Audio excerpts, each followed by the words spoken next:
Wilayah Nusantara, dalam hal ini Indonesia, dulunya sering dianggap sebagai rumahnya para pelaut handal yang telah menaklukkan ganasnya ombak di berbagai belahan dunia. Kita banyak menjumpai literatur yang membahas tentang kehebatan para pelaut Nusantara ini. Tak heran, dengan berbagai kisah panjang dari para pelaut Nusantara ini, kita bakal menjumpai benda-benda peninggalan yang ditinggalkan oleh para pelaut ini. Dan di video kali ini, kita akan mengupas beberapa benda peninggalan yang ditemukan di wilayah Selayar, Sulawesi Selatan. Yang unik adalah karena benda-benda yang ditemukan ini semuanya berukuran besar. Lantas, benda-benda apa sajakah itu? Mengapa ukurannya begitu besar? Siapa yang menemukannya? Dan siapa pemilik benda tersebut dulunya? Kita akan bahas di video kali ini. Tapi sebelumnya, saya mau mengajak teman-teman semua buat yang belum subscribe supaya bisa terlebih dahulu ditekan tombol subscribe-nya, supaya channel ini bisa terus berkembang dan memberikan informasi dan hiburan kepada kita semua. Kalau sudah, langsung saja kita menuju ke pembahasan. Kita memulai pembahasan ini dengan penemuan sebuah jangkar raksasa di Dusun Padang yang berjarak sekitar 8 km dari arah selatan Kota Benteng di Kepulauan Selayar. Di tempat itu tersimpanlah sebuah jangkar raksasa yang tentu saja menjadi saksi bisu dari kisah para pelaut di zaman dulu. Jangkar raksasa tersebut tersimpan di dalam sebuah ruangan yang dikelola langsung oleh pemerintah daerah setempat. Yang lebih unik lagi bahwa ternyata selain jangkar, ada pula beberapa meriam yang ditemukan di dekat jangkar tersebut. Diperkirakan bahwa jangkar tersebut dulunya milik para pedagang Cina yang melintasi wilayah laut Selayar antara abad ke-17 hingga abad ke-18. Konon kabarnya, jangkar ini adalah milik seorang saudagar atau pedagang yang bernama Goa Liong Hui, yang dulunya berlayar menggunakan kapal besar dan sempat singgah di wilayah Dusun Padang ini pada abad ke-17. Diceritakan pula bahwa kapal milik Liong Hui ini mengalami kerusakan sehingga tidak bisa lagi dipakai untuk berlayar. Kemudian beberapa barang-barang dari kapal tersebut, yang mana salah satunya adalah jangkarnya, juga diamankan oleh warga setempat. Dan itulah jangkar yang sedang kita bahas kali ini. Sebenarnya ada dua jangkar yang diamankan di sini. Jangkar pertama memiliki batang dengan panjang 226 cm. Panjang lengkungannya 167 cm. Lingkar batangnya 60 cm.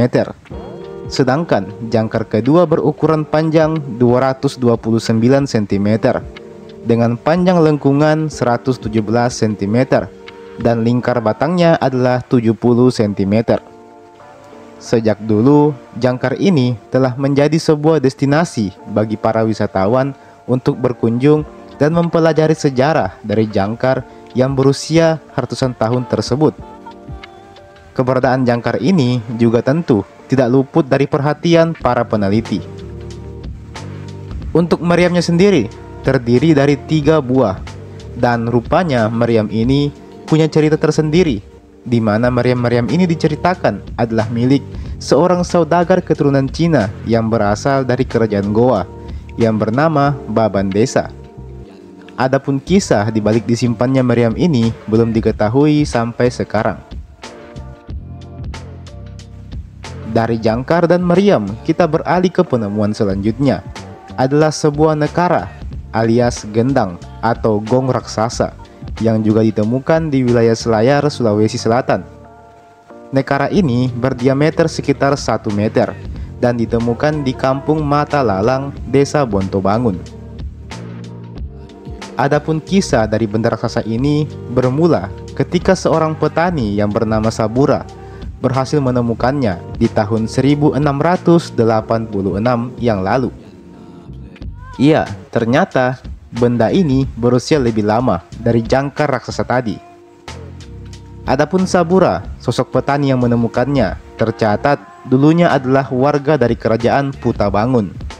Ketika Sabura menemukannya, dia segera melaporkannya kepada sang raja. Dan sang raja Putabanggun kala itu langsung mengambilnya dan menjadikan gendang itu sebagai miliknya.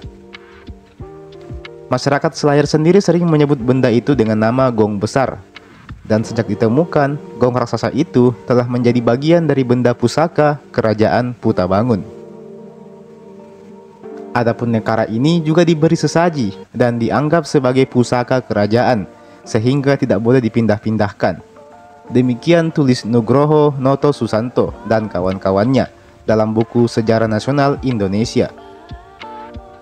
Apabila kita perhatikan, pada bagian atas perunggu itu terdapat hiasan berupa patung katak.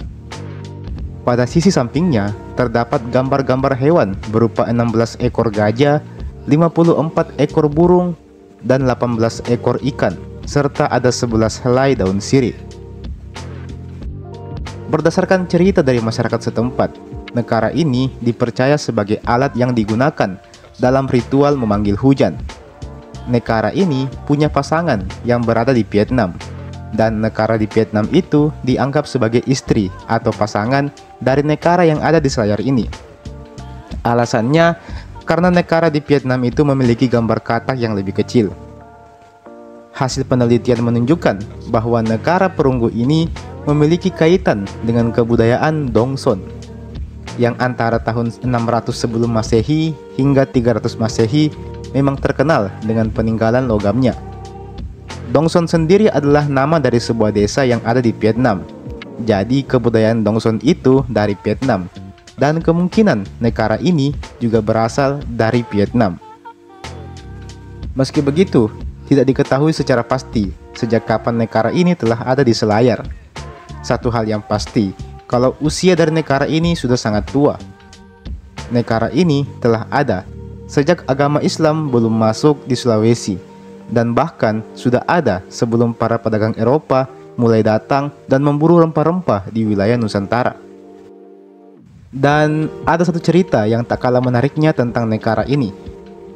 Jadi ada cerita bahwa nekara raksasa ini adalah milik sosok legendaris dari naskah Ilagaligo, yaitu Sauri Gading. Jika kalian mengikuti kisah Lagaligo atau Sauri Gading yang telah saya bahas di channel ini, di situ ada penggalan kisah tentang Sauri Gading beserta istri dan anak-anaknya yang memutuskan untuk pulang kembali ke Tanah Luwu. Dikisahkan bahwa dalam perjalanan Sauri Gading untuk pulang ke Luwu dari kerajaan Cina, dia sempat singgah di wilayah Selayar ini. Dan dialah yang membawa nekara raksasa tersebut dan kemudian meninggalkannya di wilayah Selayar ini. Itu legendanya. Meski demikian, tak dapat dipungkiri kalau wilayah Selayar ini dulunya memang sering menjadi jalur perdagangan bangsa-bangsa dari Eropa, dari Asia yang akan memasuki wilayah Nusantara bagian timur. Adapun orang-orang Dongson Vietnam ini juga dikenal sebagai pelaut yang ulung. Orang-orang Dongson ini dulunya berlayar sampai ke Cina Selatan dan juga Nusantara. Banyak asumsi yang mengatakan bahwa negara ini adalah hasil barter dari pihak orang-orang Selayar dan juga orang-orang Dongson. Ada juga yang bilang kalau negara ini adalah pemberian alias hadiah dari orang-orang Dongson kepada orang-orang Selayar. Jadi bagaimana menurut kalian? Cerita mana yang paling kalian percayai, yang paling masuk akal? Atau mungkin kalian punya cerita versi kalian sendiri? Silahkan ditulis di kolom komentar di bawah. Jangan lupa untuk di like ini video, di share ini video ke teman-teman yang lain, dan di subscribe juga ini channel. Nyalakan lonceng notifikasinya supaya dapat pemberitahuan kalau ada video baru yang diupload di channel ini. Oke, terima kasih banyak sudah menonton dan sampai jumpa. Sampai bertemu lagi di video berikutnya.